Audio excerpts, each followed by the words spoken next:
Bonjour à tous, comme j'en ai parlé il y a quelques jours, on parlait de la synchro BPM, voilà, de Sunlight. Donc là, je suis là sur le club où je travaille en ce moment. Et en fait, il est possible de synchroniser le BPM avec les régies Pioneer en utilisant quelques petits outils gratuits et assez simples, hein. Là, donc, hop, si je descends à 115, on voit que le BPM va descendre automatiquement. Et puis si je remonte sur la platine, il remonte.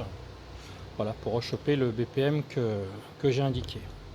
Là, le principe, c'est sur une régie pionnière comme ça, complète, c'est de mettre donc toutes les platines bien sûr et la table de mixage en réseau, en link, d'avoir un hub et surtout d'avoir un routeur indépendant qui délivre des adresses IP. Moi, c'est un petit Netgear qui est planqué sous la régie là-bas.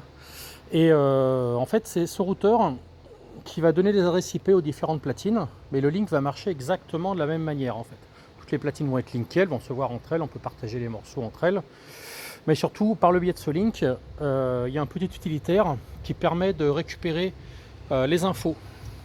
Donc bien sûr mes PC de pilotage, alors là, moi j'ai compliqué un peu le truc parce que j'ai un PC qui sert à piloter laser et l'écran LED qui est derrière. Voilà.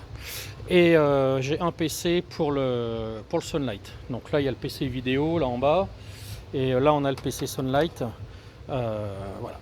Donc j'ai un petit utilitaire qui s'appelle BitLink Trigger, qui est gratuit, hein, vous cherchez sur internet, qui est très facile à trouver et qui automatiquement, à partir du moment où il est sur le même réseau, donc sur le même routeur que les platines, va identifier les platines qu'il voit, les platines pionnières, et afficher surtout le BPM, la courbe, le titre, enfin en tout cas nous en régie c'est super pratique puisque on a le BPM, on peut voir les drops, les coupures. Et quand on est dans une régie déportée, alors là c'est pas le cas, on est à côté du DJ, donc on voit tout ce qui se passe. Mais quand on est dans une régie déportée, c'est bien pratique de voir un petit peu ce qui se passe au niveau des platines des artistes. Voilà. Donc ce logiciel récupère les informations Pioneer et il a surtout une fonctionnalité qui permet de transformer ces informations en données MIDI en fait. Donc là par exemple, je lui dis que le master player, donc qui est le master au niveau Pioneer et qui se change de toute façon automatiquement au niveau du setup, que le master player, je lui récupère le message clock, qu'il chope les démarrages et qu'il est toujours actif en fait. Et là on voit en fait les informations qu'il récupère de la platine. On a le titre, on a le réglage on a la vitesse par défaut du morceau et on a la vitesse après fader. Donc il y a vraiment toutes les infos, mais nous ce qui nous intéresse de toute façon c'est le BPM final qui est diffusé avec le titre, machin et ainsi de suite. Avec ça en fait on va affecter une sortie MIDI. Alors moi c'est un peu plus compliqué puisque je tourne sur deux PC différents, donc j'ai installé du RTP MIDI entre les deux. Pourquoi deux PC différents? Parce que j'en ai un où ça me permet de garder toujours la fenêtre à l'écran et mes deux autres écrans pour mon Sunlight. J'ai la partie interface logicielle et ma partie écran tactile avec mes couleurs et tous mes boutons. Voilà, en plus de la PC40. Voilà, donc j'ai déjà mes deux écrans et ça m'emmerderait d'avoir une fenêtre en plus par-dessus qui en plus disparaîtrait chaque fois que je clique sur l'écran tactile ou sur l'interface Sunlight puisqu'il repasserait au premier plan par rapport à cette fenêtre. Donc là c'est pour ça que j'ai fait ça. Donc moi j'ai installé le logiciel RTP MIDI. RTP MIDI permet de créer un flux MIDI par le réseau en Ethernet entre deux machines.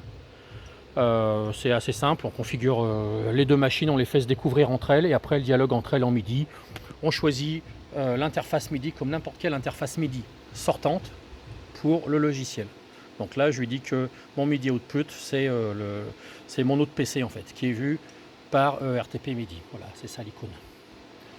De l'autre côté j'ai un RTP MIDI aussi qui lui réceptionne les messages et en fait je l'ai configuré dans Sunlight en tant que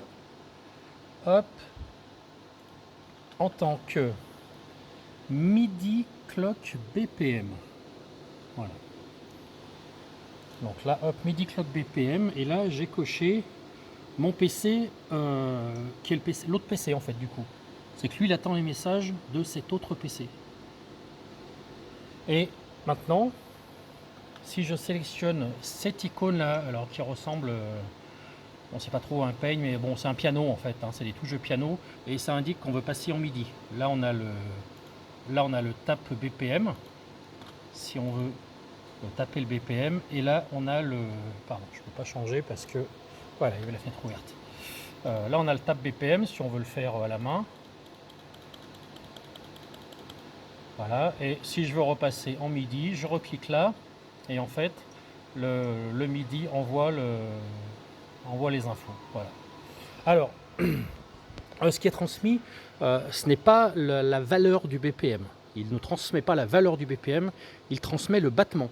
C'est-à-dire qu'en fait, le tempo MIDI, en gros, on va dire que c'est les 4 petits points noirs en haut, les 4 petits points blancs en haut, qui sont envoyés. Donc c'est pour ça que la valeur varie, parce qu'en fait, Sunlight passe son temps à recalculer son BPM par rapport au battement qu'il reçoit en MIDI. Voilà. Donc là, eh ben, moi, ça me permet de synchroniser des effets 1-2 sur mes machines très facilement au BPM. Et si j'augmente on va essayer de pas tomber. Si j'augmente le BPM sur ma platine, même si le morceau tourne plus, vu qu'elle a été référencée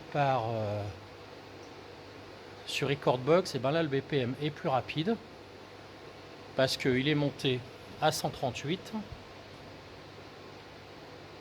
Et si je baisse, et ben la vitesse va baisser tout doucement. Voilà. Donc ça, c'est le fonctionnement avec BitLink Trigger. Il existe un autre logiciel qui s'appelle... Est-ce que je l'avais encore là? Non, je ne l'ai plus, je l'ai enlevé. Ah si, il y a ProLink Tools aussi. Mais lui, il ne fait que lire les infos des platines. Il ne les transforme pas en MIDI, donc voilà. Mais c'est le même principe. Il va lire tout ce qui est sur le réseau Link Pioneer pour avoir les informations. Voilà, bah écoutez, si vous avez des questions, vous pouvez me les poser à l'occasion. Je tâcherai de répondre et de vous aider dans la config si c'est possible. Voilà. Et là, on est mardi et c'est un peu vide. C'est vide.